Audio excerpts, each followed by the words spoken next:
জয় Hind friend, Baruipur physical training academy থেকে বলছি। আমার নাম অভিজিৎ মণ্ডল। আজকের আমাদের 10টা ইম্পর্টেন্ট জিকে আলোচনা হলো। যে জিকে কোশ্চেনগুলো দিলাম আমরা, বহুবার পরীক্ষা হয়েছে, বহুবার। সেই আমার টপিকটা আলোচনা করলাম আজকের। সামনে তোমার এসএসসি জিডি পরীক্ষা আছে, কিন্তু এই কোশ্চেনগুলো অবশ্যই তোমরা দেখে যাও। তোমরা কিন্তু কমন পেলেও কমন পেতে পারো। এই 10টা জিকের মধ্যে দুটো জিকে যদি কমন যদি পড়ে যদি যায়, তোমরা কিন্তু 2 নম্বর পেয়ে গেলে, তাই না বন্ধুরা? তাই মানে সামনে কিন্তু জিডির জন্য বলছি 10টা কোশ্চেন কিন্তু অবশ্যই তোমরা দেখো, তো পরীক্ষা কিন্তু পড়তে পারে। আর আমাদের কিন্তু একাডেমিতে অনেক দিন থেকেই পড়ানো শুরু হয়ে গেছে। যেমন এসএসজিডির ব্যাচ চলছে আমাদের, সামনে ডব্লিউবি কলকাতা পুলিশের জন্য নতুন ব্যাচ চালু করা হয়ে গেছে। যারা যারা আসতে চাইছো তারা বলবো চলে এসো, দূর থেকে কিছু জাজমেন্ট করো না, তোমরা এখানে এসো, ক্লাস করো, এখান থেকে প্র্যাকটিস করো, তারপর তোমরা ডিসিশন নেবে এখানে কী করবে না করবে। আমি তোমাদের উপর ডিসিশন চাপিয়ে দিলাম, তোমরা এখানে এসো, এখানে এসে খাও দাও, প্র্যাকটিস করো, পড়াশোনা করো, দেখো, তারপর তোমরা ডিসিশন নেবে কী করবে এখানে। এইটুকু বলতে পারি।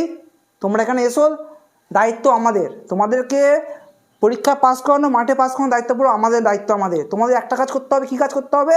আমাদেরকে 100% দিতে হবে, আর কিচ্ছু না। তোমরা যদি 2-3 মাস যদি স্ট্রাগল যদি করো, চাকরি তুমি করবে। 2-3 মাস তোমার স্ট্রাগল করতে হবে, বাকিটা আমরা বুঝে নেবো। তোমার স্ট্রাগল যদি করতে পারো, চলে এসো, বাকিটা আমরা দেখে নেবো। আর আজকে আমাদের জিকের 10টা কোশ্চেন দেখো, ইম্পর্টেন্ট কোশ্চেন, তোমাদের অনেক হেল্প হবে। আর কিছু বলবো না, নেক্সট ভিডিও দেখা হবে। জয় হিন্দ বন্ধুরা, আজ বিজ্ঞানের কিছু প্রশ্ন নিয়ে আলোচনা করব, যে প্রশ্নগুলো বিভিন্ন সরকারি চাকরির পরীক্ষায় এর আগে অনেক কবার এসছে এবং এখনও বিভিন্ন পরীক্ষায় রিপিট হয়। এই প্রশ্নগুলো খুব সহজ, অত্যন্ত সহজ। তোমরা যারা পরীক্ষা কয়েকবার দিয়েছো তারা দেখলে বুঝতে পার প্রশ্নগুলো সহজ, তাদের ভুল হয় না খুব একটা সাধারণত। এবং এগুলো নতুন পরীক্ষার্থীদের এদের অপশানগুলো এমন ভাবে সাজানো থাকে যে ঠিকভাবে উত্তর করতে ভুল হয়। তো তাদেরকে সঠিক পথ দেখানোই আমাদের উদ্দেশ্য, এবং ছাত্রছাত্রীরা কোথায় ভুল করে সেইগুলোই বলা হবে।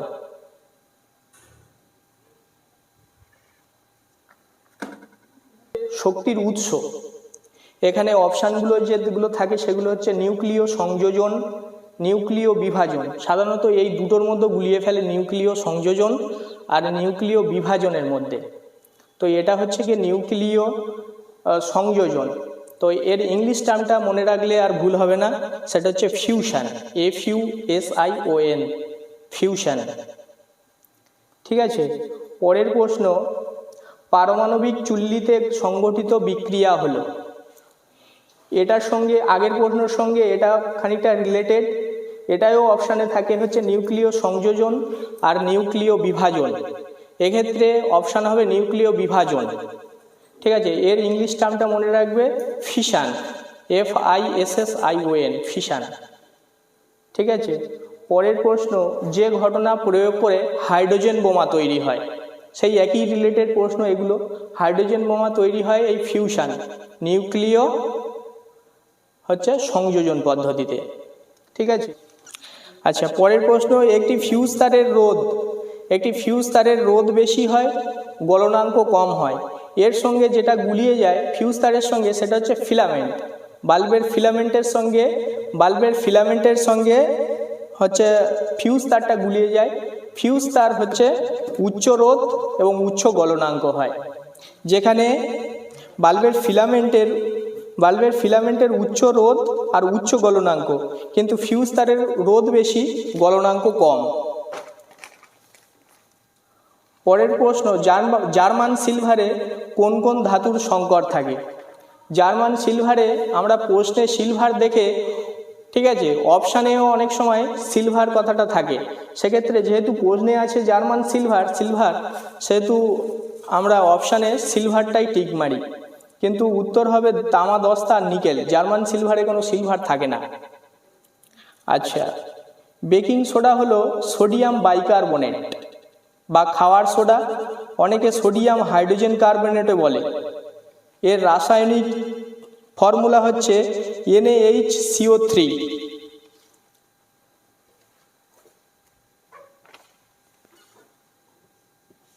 NaHCO3, সোডিয়াম হাইড্রোজেন কার্বনেট, সেখানে একটা হাইড্রোজেন থাকবেই। ঠিক আছে, সেই জন্য বলা হয় সোডিয়াম হাইড্রোজেন কার্বনেট। আর ওয়াশিং সোডা, এটাকে শুধু বলা হয় সোডিয়াম কার্বনেট। প্রশ্ন গুলিয়ে যায় এখানে সোডিয়াম বাইকার্বনেট আর সোডিয়াম কার্বনেটের মধ্যে। ঠিক আছে, সোডিয়াম কার্বনেটে হাইড্রোজেনটা থাকে না, খালি সোডিয়াম কার্বনেট। এই সোডিয়াম কার্বনেটের অপর নাম হচ্ছে কাপড় কাচার সোডা। ঠিক আছে, আচ্ছা আরেকটা প্রশ্ন, বেকিং সোডা আর বেকিং পাউডার কি দুটি আলাদা জিনিস? ঠিক আছে, হ্যাঁ দুটো আলাদা জিনিস। বেকিং সোডা হলো সোডিয়াম বাইকার্বনেট আর বেকিং পাউডার হলো sodium bicarbonate plus tartaric acid. ওখানে একটা টার্টারিক অ্যাসিডটা থাকে সোডিয়াম পাউডারে বেশি। ঠিক আছে, আর এইরকম আরেকটা প্রশ্ন হচ্ছে পিরিয়ডিক টেবিলে মেন্ডেলিফ, ঠিক আছে, পিরিয়ডিক টেবিলে মেন্ডেলিফ কিছু ফাঁকা শূন্য স্থান রেখে গিয়েছিলেন ঘর। উনি ওই সব মৌলগুলোর সম্ভাব্য নাম উনি দিয়ে গিয়েছিলেন এবং পরবর্তীকালে যে ওই সব মৌলগুলো আবিষ্কার হবে সেগুলো তিনি জানতেন, এবং এই রকম কয়েকটি মৌল তিনি আবিষ্কার করে গিয়েছিলেন বা নাম দিয়ে গিয়েছিলেন। এগুলো হচ্ছে একা বোরন। ঠিক আছে, একা বোরন তিনি নাম দিয়ে গিয়েছিলেন, কিন্তু তারই বর্তমান নাম হচ্ছে স্ক্যান্ডিয়াম।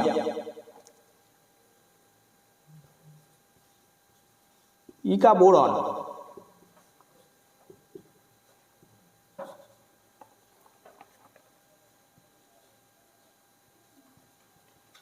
স্ক্যান্ডিয়াম, এগুলো গুলিয়ে যায়। ঠিক আছে, ইকা বোরন, এটা স্ক্যান্ডিয়াম, ইকা অ্যালুমিনিয়াম,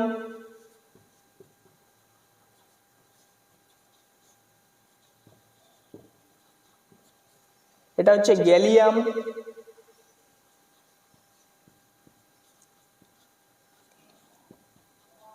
আচ্ছা এই ইকা অ্যালুমিনিয়াম ঠিক আছে, অ্যালুমিনিয়াম গ্যালিয়াম, এইভাবে রিদিম ওয়াইজ পড়বে এটা, তাহলে মনে থেকে যাবে। আর উনি লিখেছিলেন, আবিষ্কার করেছিলেন ইকা সিলিকন।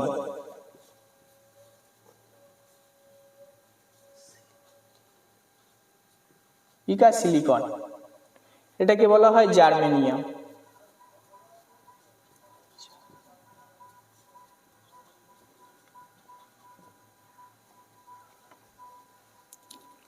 ঠিক আছে, আর এই সম্বন্ধে আরেকটা বলে দিই যে মেন্ডেলিফের সময়ে মৌল ছিল হচ্ছে 63টা মৌল ছিল।